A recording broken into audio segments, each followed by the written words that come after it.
I will be making tacos today. So I'll either go from ground beef to ground turkey, and then these are all the spices that I'll be using.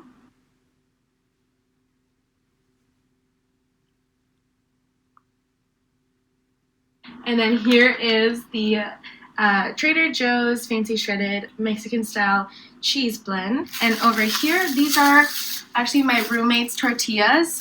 They're flour tortillas, but she made them with her family. It's homemade, so we'll be using this today. Although I enjoy the traditional soft tortillas, many prefer their tacos with a hard shell.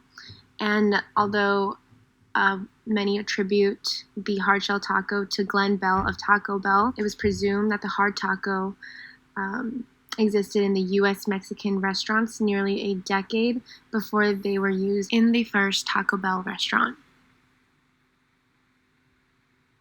And these are also pretty good, but I'm excited for homemade flour tortillas.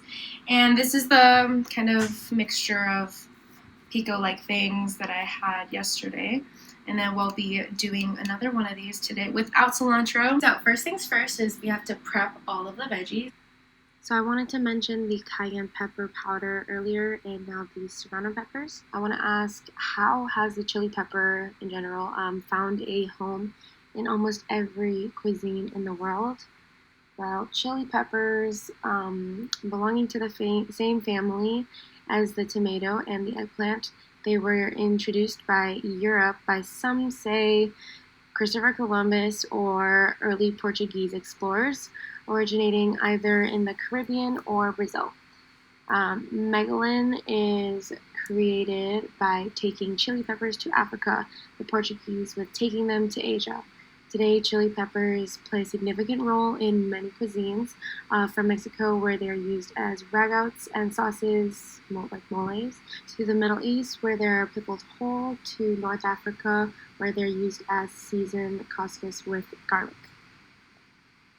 Here I'm just chopping the onions, but couldn't really talk because I was just tearing up. I'm prepping the garlic and the chopped up onions to get it sauteed on the pan.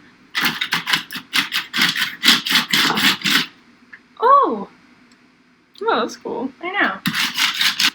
I like to use my avocado cooking spray or extra virgin olive oil. And speaking of avocados,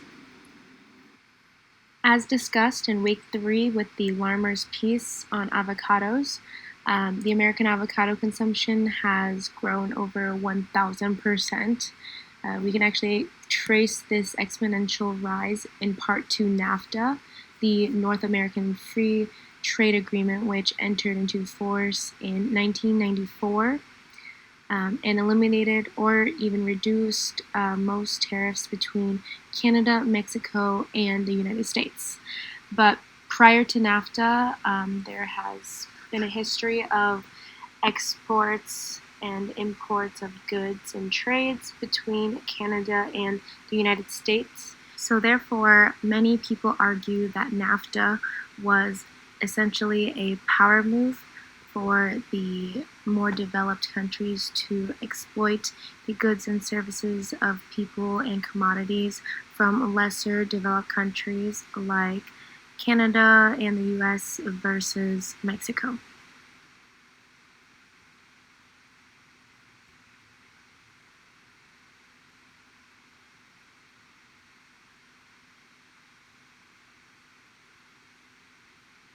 The garlic and the onions are caramelizing.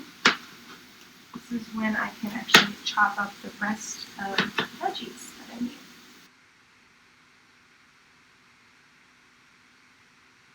So, it's got a little color on them. So now it's a great time to add in the meat.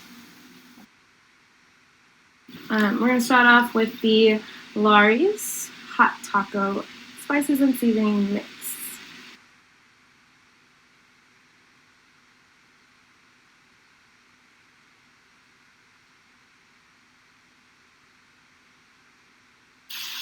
Awesome. cayenne pepper. Beautiful.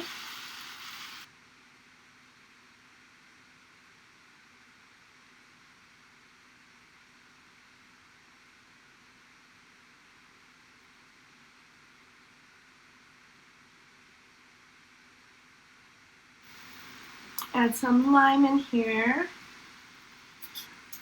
And add some salt in here. So, don't want too much of the juice at all. So we're heating up the tortillas. I like mine heated up right on the stove. You gotta be careful, so I can make a mess. So this is the finished product. This is just my personal stash of chili oil that I sometimes like to put on there. And everybody's ready to eat. The taco is a staple of Mexican cuisine, so it might be surprising to learn that tacos don't actually have a very long history. There's not exact history on where and when they actually came about. However, historian Jeffrey M. Pilcher, professor of history at the University of Minnesota, has actually traveled around the world researching Mexican food. He has a few different ideas about the history of tacos, and you may be surprised to read about his conclusions. So it is actually believed that the origin of the taco started in Mexico, or Mexican silver mines specifically.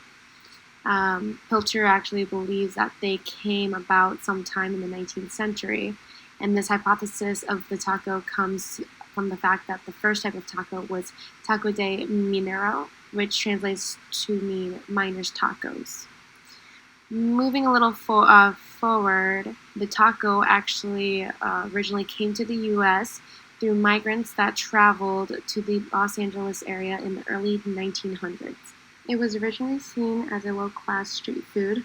The tacos were sold as street food in the U.S. Were not traditional tacos that you would find in Mexico. I recommend checking out Jeffrey M. Pilcher's Planet Taco, A Global History of Mexican Food. Pilcher is particularly enlightening on what the history of Mexican food reveals about the uneasy relationship between globalization and authenticity.